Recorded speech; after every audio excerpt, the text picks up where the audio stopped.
Donut. Nothing personal word of the day. Friday, October 9th is donut. I don't know what my favorite kind of donut. It's powdered donut is my favorite kind of donut. Although I do like the little munchkin donuts, like donut holes. They're called Pop'ems. I used to eat chocolate Entenmann Pop'ems when I was young. I don't really eat those anymore. The metabolism doesn't really allow it. Donut is the word of the day. Donut, 0. Shutout. No runs. Final score, Atlanta Braves 7, Miami Marlins 0. Final score, Atlanta 3, Miami 0.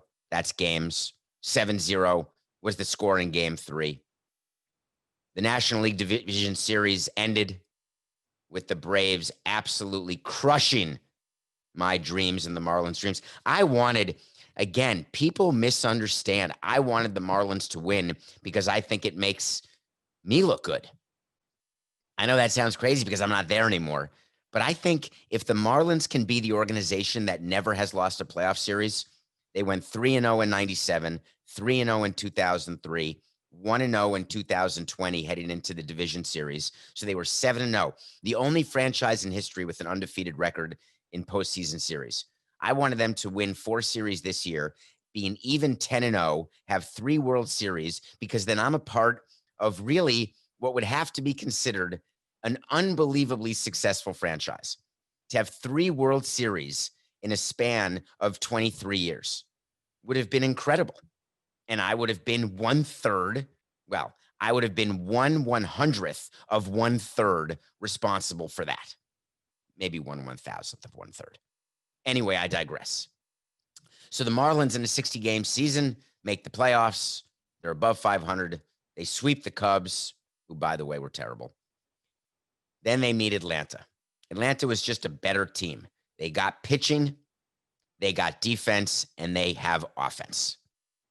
What was interesting is that when you look at Major League Baseball in the playoffs, people were very afraid, and I was one of them, that having playoffs after a 60-game season, we were not going to get to see the best teams play.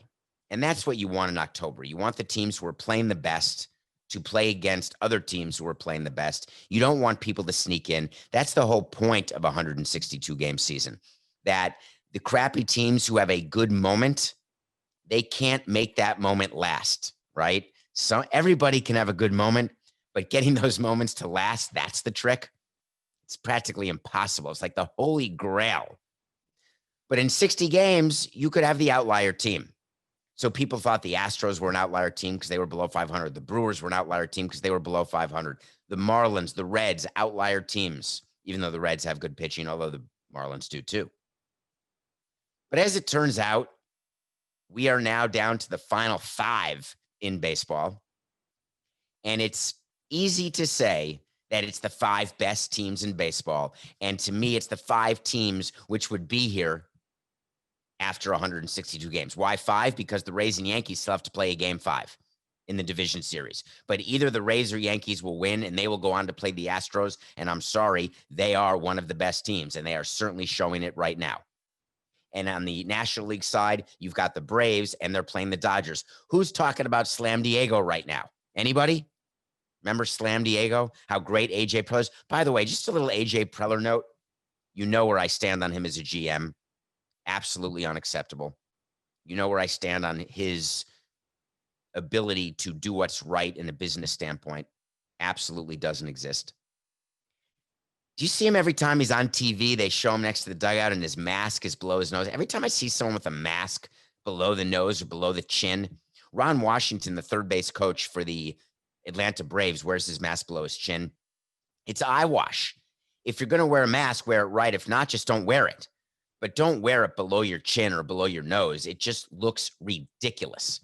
So what Preller would do, every time he's on TV, he must be watching the game or he has someone in his ear telling him when he's on TV.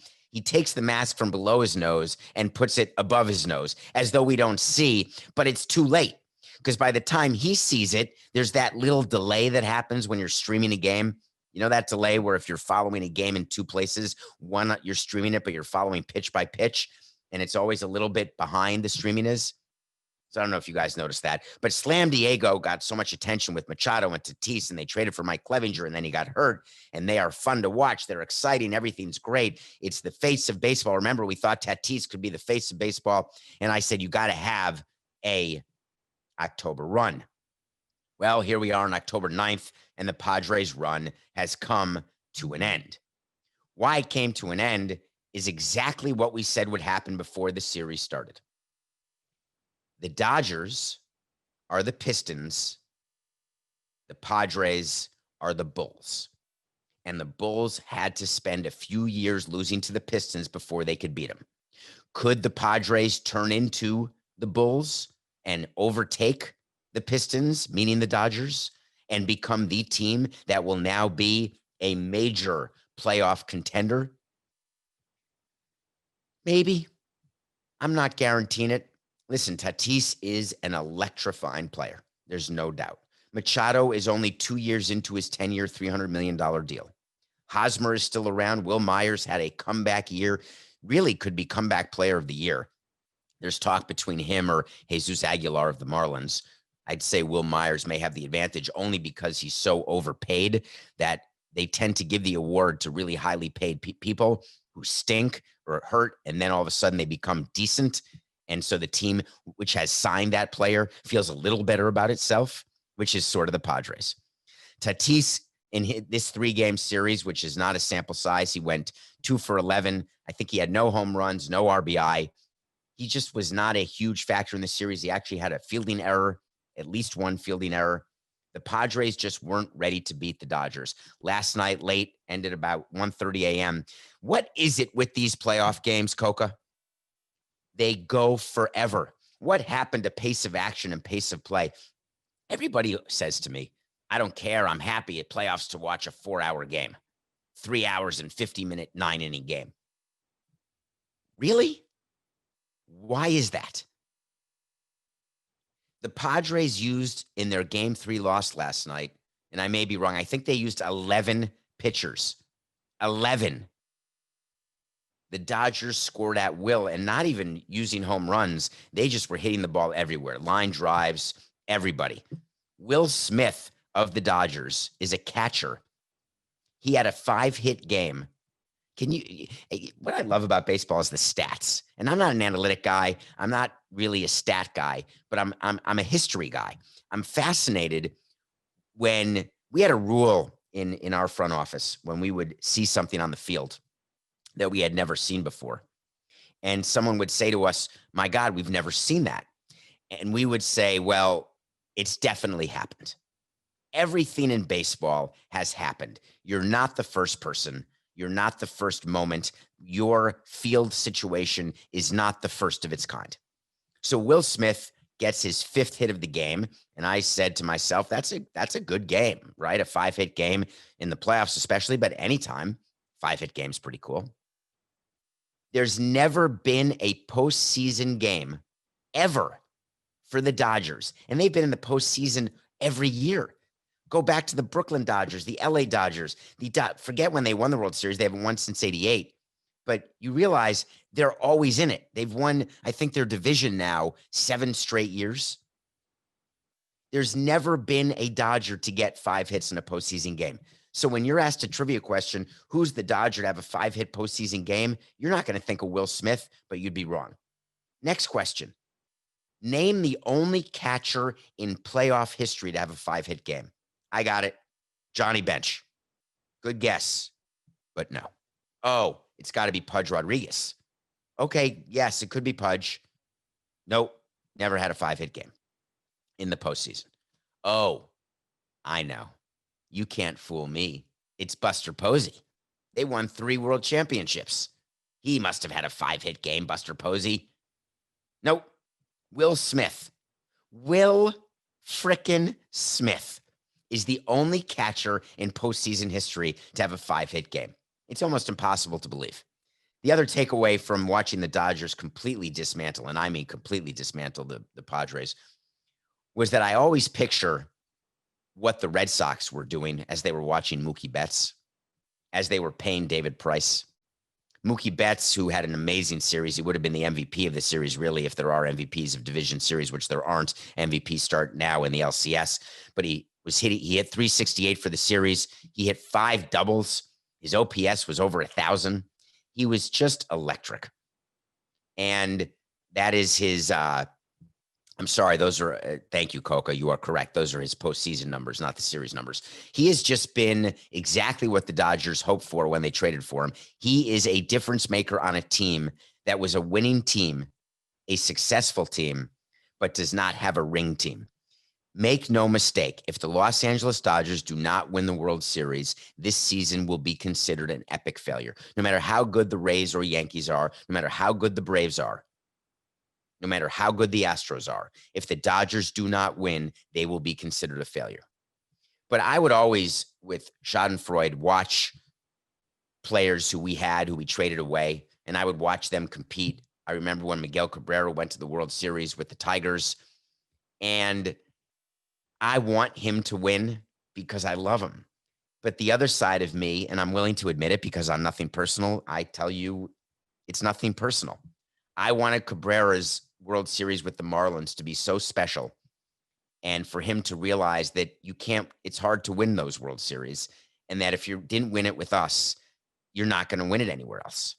Of course, me wishing things doesn't make it come true, but the Tigers did not win that World Series. I want to say they got swept.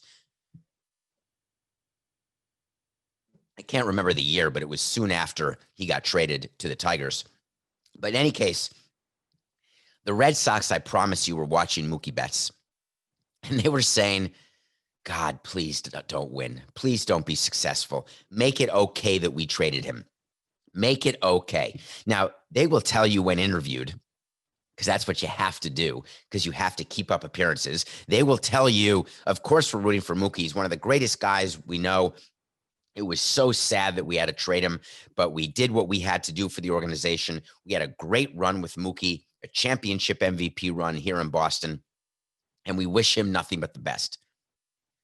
Anytime you see, this is a funny one, in my mind at least, anytime you hear a sports executive say the following, we wish him the very best, just know that they're not wishing him the very best. They're actually doing the opposite. Their toes and fingers are crossed, and they're wishing him the very worst. That's just human nature. It is what it is. Just wear it. Embrace it. We've got a great National League Championship Series coming up. We're going to talk about it, nothing personal as it happens. Dodgers, Braves. I'm not going to make the pick yet. We'll wait for the ALCS to be set, although that will be Coca. What do we do about that? The ALCS is going to start on Sunday with the Astros against either the Yankees or the Rays, which means we have to do a pick today for the ALCS, not the NLCS, because that, strangely enough, starts on Monday. So I guess it would appear that I have to do a pick now, but I can't do a pick because is it the Rays or the Yankees? So here's what we'll do. This weekend, sometime after tonight's game between the Rays and the Yankees, I will do my ALCS pick, which will pick the team and the number of games.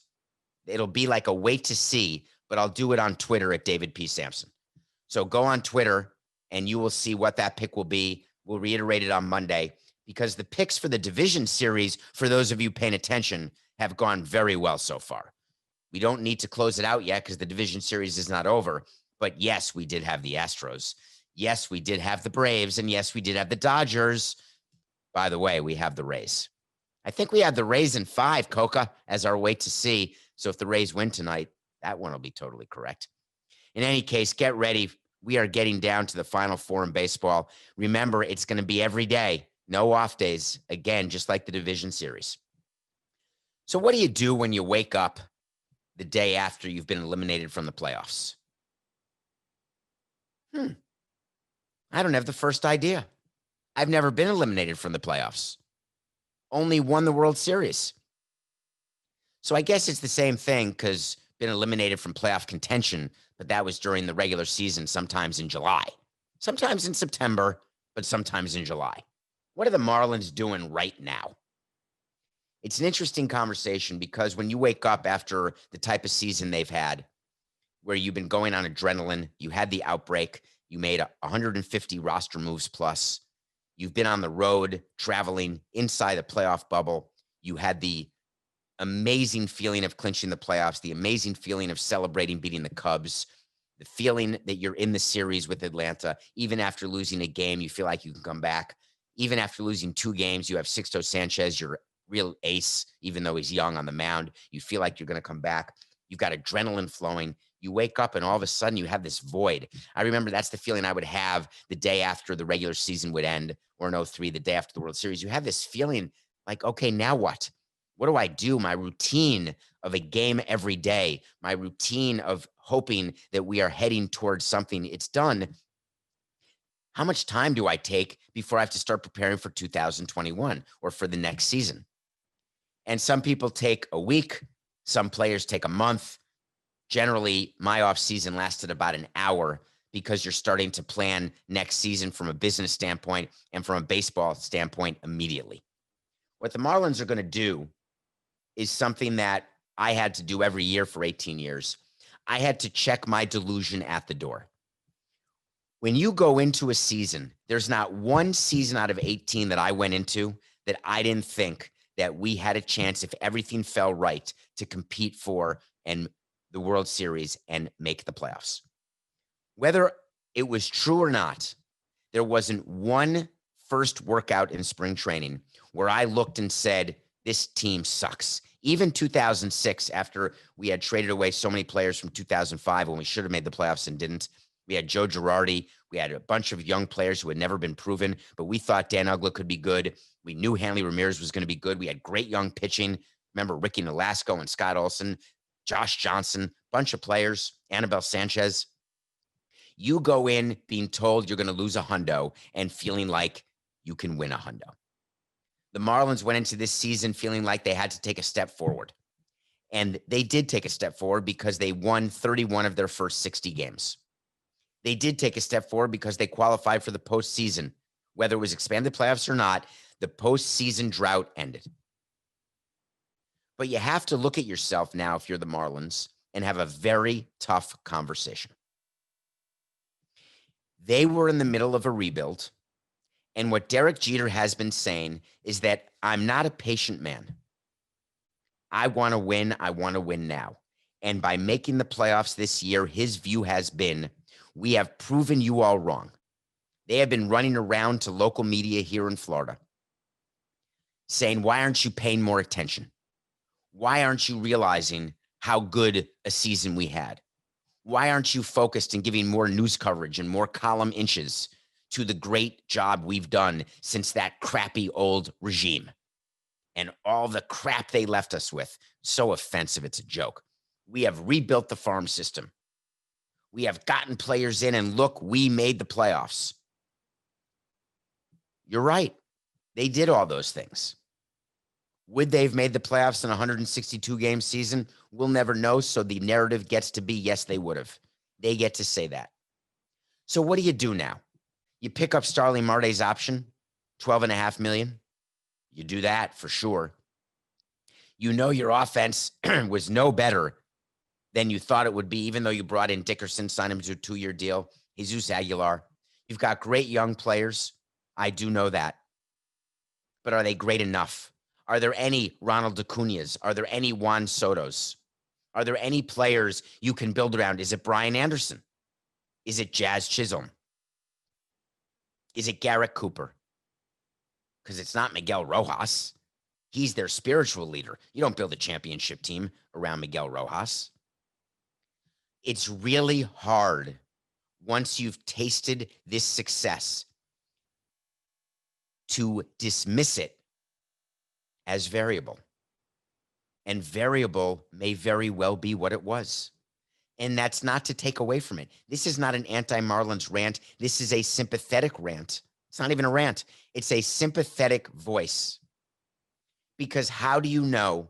Do you add? Do you ask your owner, if you are Mike Hill, who, by the way, his contract ends in 20 days, they better give him an extension. He deserves to be about the 5th or 6th highest general manager. He's got more experience. And he's shown that he can move money when he needs to. He doesn't need me to be his agent or his mouthpiece. It'll be very interesting to see. Mattingly was manager of the year. They gave him a pay cut last year to this year. What are they going to do? What are they going to do with Mike Hill? What do? Do you go to your do you go to your owner and say, we got to raise payroll? We need to bring in some real offense here. We need to trade some pitching to get offense to complement Marte. He can't be our only offensive weapon. Or do you say, what a great season. We had a chance. We made the playoffs. We started to reverse the narrative, but we've got to stay the course. It's hard to stay the course. Remember when the Chicago Cubs were rebuilding and they lost so many games as part of the rebuild before they won the World Series in 2016?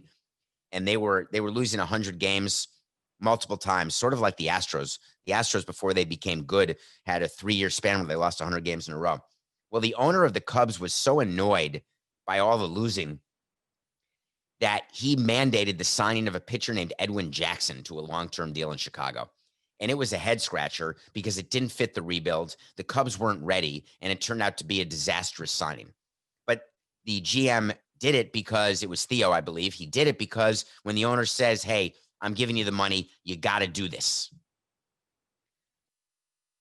Owners get impatient during rebuilds. Owners get impatient during seasons when there's winning because they want to win more. They get impatient when they don't get a ring because they want a ring. They get impatient when they win a ring because they want to win another ring. And the job of the front office is to quash that impatience and to shower it with a dose of reality. I'm not sure Jeter has what it takes to do that with Bruce Sherman. I think that Bruce Sherman will need to be fiscally responsible. And Bruce Sherman, the owner of the Marlins, will realize that the amount of financial benefit that has been gained by this playoff run is so de minimis that it will not cut into the annual losses of the team enough to warrant any sort of payroll increase. There's so much concern about next season and next season's revenues that I think the Marlins will be able to hide behind that and not increase the payroll and not do anything to say that we are advancing our rebuild. And you know what? That will benefit them. By being able to not make bad signings because of money, you end up not making bad signings because of evaluation. What do I mean by that concept? I compliment the Tampa Rays all the time for trading their players before they need to. It's always better to trade a player a year too early than a year too late. I compliment them because they don't go after the huge free agents. They did it once in their franchise history when Vince Namoli, the old owner, rest in peace, signed. Remember when he signed Fred McGriff and Jose Canseco and Wade Boggs and did all that stuff, and it didn't add up to anything. What the Rays do now is they've got players who they're about to be in the LCS, and people can't name 5 people on that team. The fans cannot literally name 5 players on that team.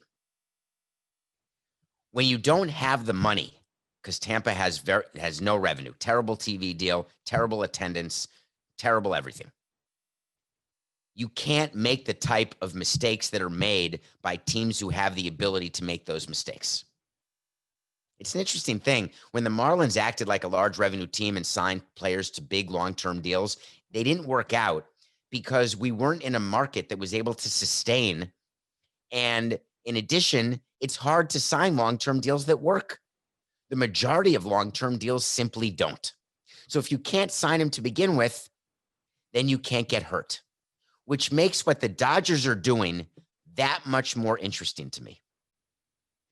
Until Mookie Betts, Andrew Friedman winning all those divisions, no free agent signings over $55 million.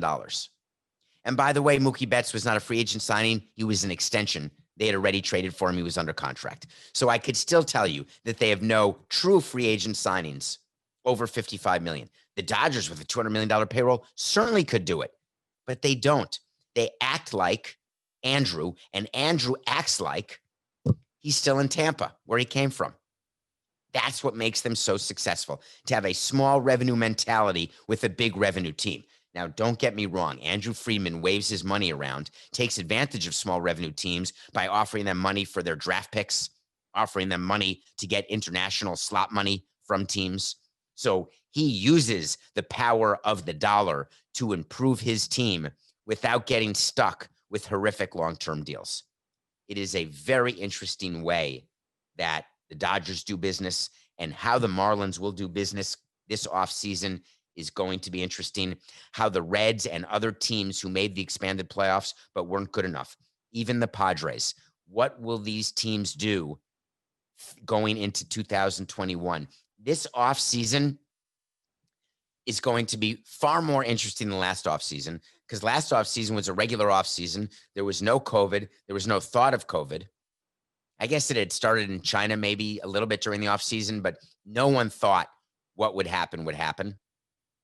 But this offseason, there are two factors in baseball that are that we'll talk about for the next few months. One, the collective bargaining agreement expires after 2021. And two, there is no way to know what's going to be with COVID. If you're a free agent player, we said it on Nothing Personal, be like Yuri Gurriel. Take the 1-year deal, take the 20% cut, and run. Run. All right. How's Washington doing? The Washington football team.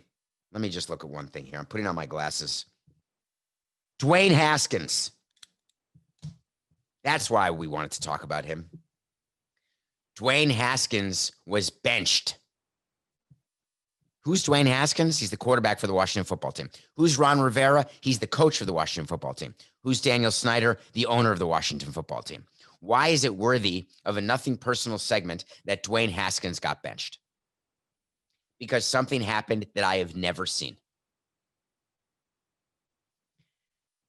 There were rumors that Dwayne Haskins was benched because he didn't practice hard enough and he didn't study enough. Talk about sullying a guy's reputation. He didn't practice enough. Does that mean he didn't show up to the practices? Does that mean he didn't stay after school enough? Does that mean he didn't show up early enough? There's rumblings that players were upset and management was upset that he would show up to practice after the third string quarterback. Well, by the way, when you're the third string quarterback, you better show up early. Didn't study enough. Does that mean that the quarterbacks who lift their, what is it they do? I see Patrick Mahomes doing it, I think. And all the catchers in baseball do it now, and even outfielders. They have this sheet of paper, like a cheat sheet. I think Tom Brady may even have one on their wrist where they open up and they see plays and then they call plays, or when they hear a play in their ear, it says what the play is on their arm. Anyway, Dwayne Haskins getting called out like that makes no sense to me. If you are the Washington football team and you want to switch quarterbacks because your team stinks, then switch quarterbacks. But why do you have to sully the reputation of Haskins? Well, Ron Rivera was asked about that because it was so bizarre. And Ron Rivera, who is fighting cancer, and I hope he wins that battle. He is getting IVs during games to keep coaching because he's sick. I have great respect for him.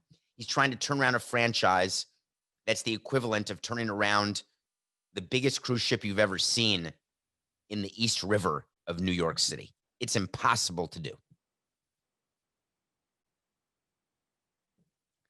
Ron Rivera is trying to change a culture along with their new team president that is so ripe for change, but so stale from the constant decade of abuse that's gone on there. It's a tough situation. So Ron Rivera asked a question about Dwayne Haskins, said the following: I think our best chance to win is putting the ball in somebody else's hands. I think our best chance to have things done in our offense is in somebody else's hands. That's what I'm doing. I'm doing that based on what I've seen. I just think right now, this is the decision I'm making. So does that mean that Ron Rivera, for the first 4 games, since he took over as coach. Through training camp in the first 4 games, he knew he had Kyle Allen, who, by the way, played for him in Carolina, where he last coached. He knew he had Alex Smith, who was coming back from that horrific leg injury. But Haskins was his starter. But now, after 4 games, he said, no, I think our best chance is with somebody else. Based on what I've seen. That means what he's seen over the 4 games, he's saying the Redskins, he's saying the Washington football team is 1-3 in large part because the ball was in Dwayne Haskins' hands. Maybe it has to do with the personnel that's around Haskins. Maybe the fact that we all knew is that the football team wasn't a good football team. And that even though they're trying to get a new culture and they have this new head coach, their personnel just wasn't good enough. Maybe they need to take a deep, long look at their entire team. Why throw your quarterback under the bus? Okay, I know what your answer is out there, and I'm with you. Because someone's got to take the blame, and they're not going to fire the coach. They just hired him. They're not going to fire the owner because he can't. They're not going to fire the president because he just started. So when a team doesn't play well, you make changes. You bench a player. If your baseball team isn't winning or your starter keeps giving up runs, you send him to the minor leagues. You switch out personnel. I'm all in on that. But when we switch out a player, let's say a starting pitcher, and we're going to take him out of the rotation, what we say is that the results were not there. He needs to throw more strikes, and we want him to get better command of his secondary pitch or pitches. That's a reasonable thing to say to the media and to say to your fans. When a position player is sent out, you say, listen, striking out too much. We need more contact. He needs more at-bats. He's not getting enough playing time. All of those are things that you can say to the media. Sometimes it's because of service time, and we don't say that to the media when we manipulate service time in order not to pay a player or to keep a player longer. So there's absolutely reasons other than performance that players can be sent down or changes can be made. But when you're making a change and you're keeping the player on your team, that means that you're moving a starting pitcher to the bullpen is the equivalent.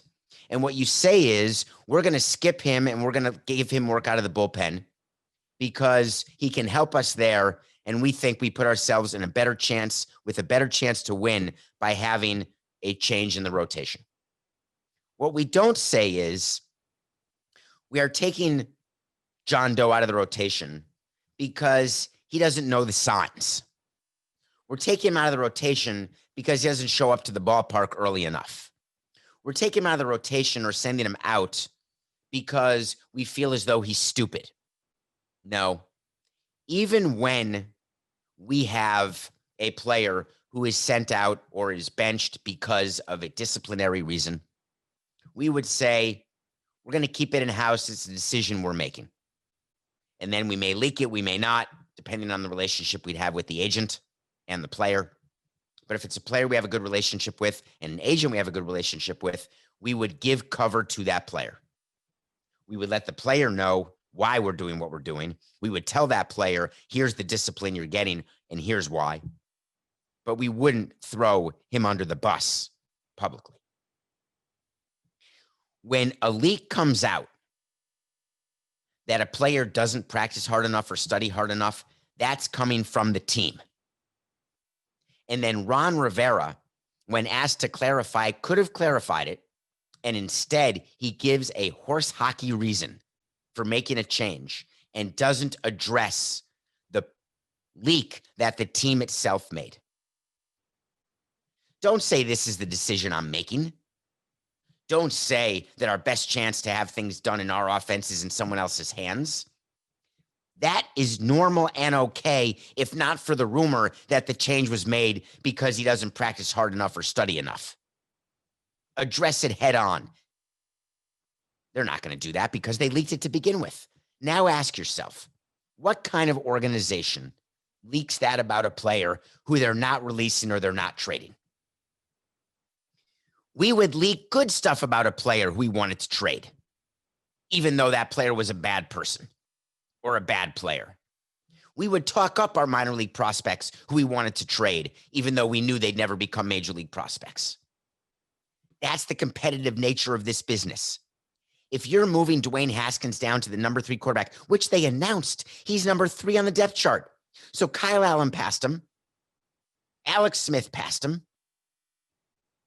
Alex Smith, who hasn't played since 2018, by the way. You have done something to Dwayne Haskins, and there's a reason, and the reason got out because you put it out there thinking that it would make you look good, that he doesn't practice hard enough, and he doesn't review, study. It's insulting. You haven't changed one thing there in Washington. Ron, you're not changing the problem. You're becoming part of the problem. I guess you are now under the spell of Daniel Snyder. When we come back, we're talking strippers and dicks.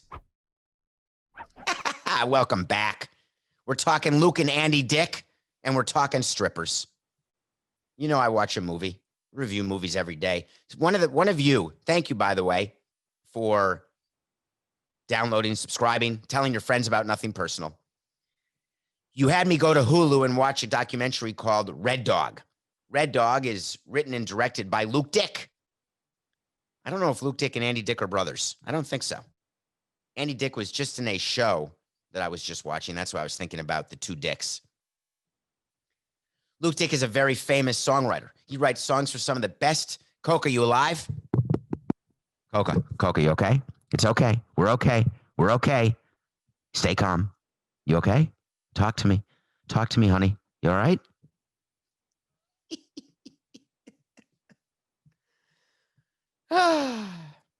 Luke Dick is a famous songwriter. He's written songs for Dierks Bentley. I don't think that's his name. Miranda Carey. That's not her name. It's Miranda Lambert. Thank you. Oh, he wrote a song, Coca, for Casey Musgraves. I love her. Didn't she win all those Grammys? I think I may have downloaded her entire album after the Grammys because I'd never seen her before, and she's gorgeous and has a great voice. In any case, this guy's a famous songwriter. He grew up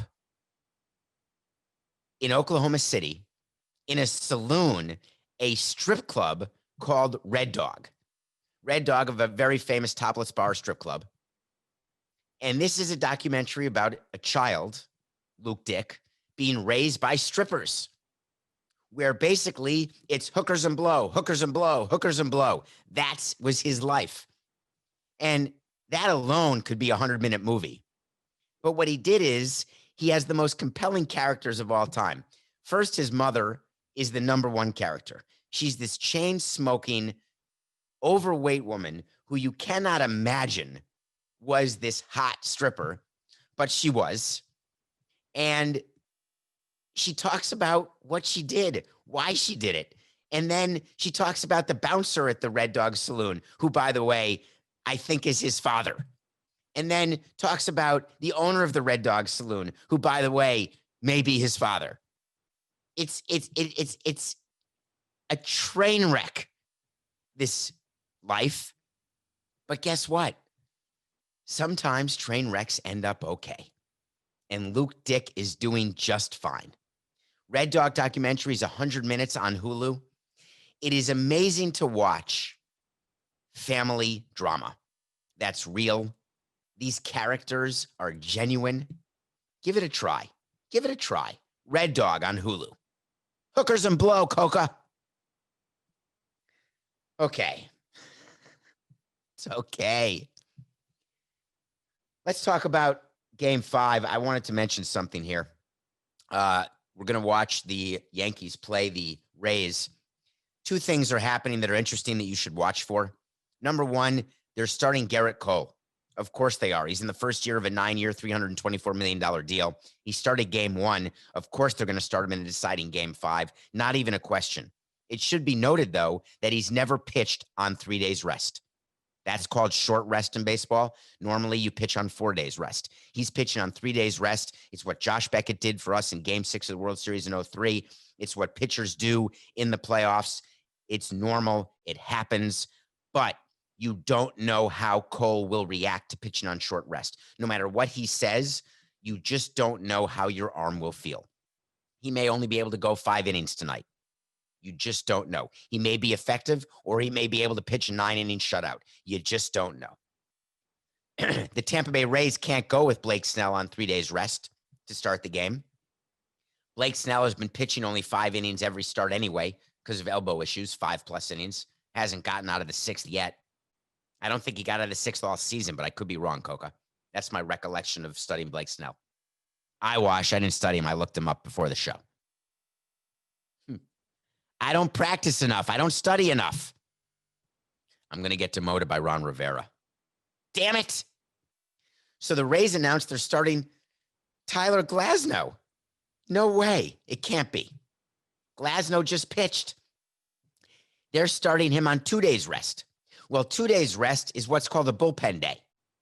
So what I think is going to happen in tonight's game is Glasnow is going to pitch maybe 2 innings, depending on his pitch count. Then I think they're going to go to Blake Snell and let him go 2 to 3 innings. Then they're going to go to Nick Anderson for 2 to 3 innings. Then they're going to go to Castillo for an inning. I think that's sort of how this game plays out. For the Yankees to win, they're going to have to beat some really good pitchers. For the Rays to win, they're going to have to beat some really good pitchers because it's going to go from Cole and they're going to go right to Zach Britton and Aroldis Chapman. That's how I think they're going to try to do the game. If they have to go out of Vino, they will. But this game will be won or lost at the plate. What kind of game will Stanton have and Judge? Will LeMahieu get on base? Will the Rays be able to get and manufacture runs? The Rays are a deeper, better team. The Yankees have a scary lineup. But guess what? It's a 1-game winner take all, and I'm here for that. Game 5 is tonight. You know I got the Rays because I had the Rays winning the series in 5. It's going to be exciting. When you make a decision to go with a pitcher on short rest, the way the Yankees and Rays are doing, you know the risk you're taking, but that risk is mitigated because when the playoff schedule came out and the off days went away, you knew that you were sending pitchers out there on short rest at some point, no matter what. Wait till the LCS comes. You think they're going to go 5 starters deep? Not going to happen. There'll be pitchers pitching on short rest for the rest of the postseason. Will it impact the quality of the games? Will the games become 5 hours long? Maybe. Nothing personal pick of the day. We nailed it. We're 25-18. Nailed it. You know we did. The Astros advanced. 4th straight year in the ALCS. MLB's happy. By the way, MLB will do anything to get the Yankees out of this series against the Rays. They want the Astros against the Yankees. You know that. My pick of the day today, I'm going to basketball because tonight's the NBA Finals. Now, you know I have a wait to see that the Lakers win in 5. So how can I have my pick of the day to be the Heat? Because I can. Because the Heat are getting 7 points. So if the Lakers win by 4, I win both. They win by 1, I win both. I think the Lakers do win the game, but I don't think it's a blowout. So take the Heat, take the points. That's the nothing personal pick of the day. Now, a note about tonight's game before we close this show. And this is a great way to close a show. There is a report about the NBA Finals. Remember Daryl Morey and China and all the issues with Daryl Morey and his tweet about Hong Kong, supporting Hong Kong, and China turned their back on the NBA? Well, there is a report that China will now resume showing the NBA, starting with tonight's Game 5. Does that mean that NBA and China are in a détente? No. Does it mean that all is forgiven? No. What it means is it's a clinching game, and it is critical for the NBA to have a clinching game with LeBron winning a title, his 4th. It must be shown in China. And from China's standpoint, for their business, they must show LeBron. If this series were tied at 2 right now, China wouldn't be showing Game 5. They would show Game 6 if the Lakers won and were up 3-2. This was all planned. This is all China saying, we're going to make a point here. but our points have points and our points have limits. We know at the end of the day that we have billions of people, all of whom love LeBron James. And they're going to watch LeBron James win his title. It almost makes me feel like it's a fait accompli that the Lakers win the game. Maybe the game's already been played in the bubble. We wouldn't even know. Would we know, actually? It's in a bubble. Wait a minute, Coca. I think Game 5's already been played. You want a conspiracy theory? This is it. The Lakers won Game 5. China knew that they had won Game 5, so they're going to broadcast it when it is broadcast live here to tape in the United States. Wow. China really does know what it's doing, and so does Adam Silver. They figured it out a long time ago. It's business.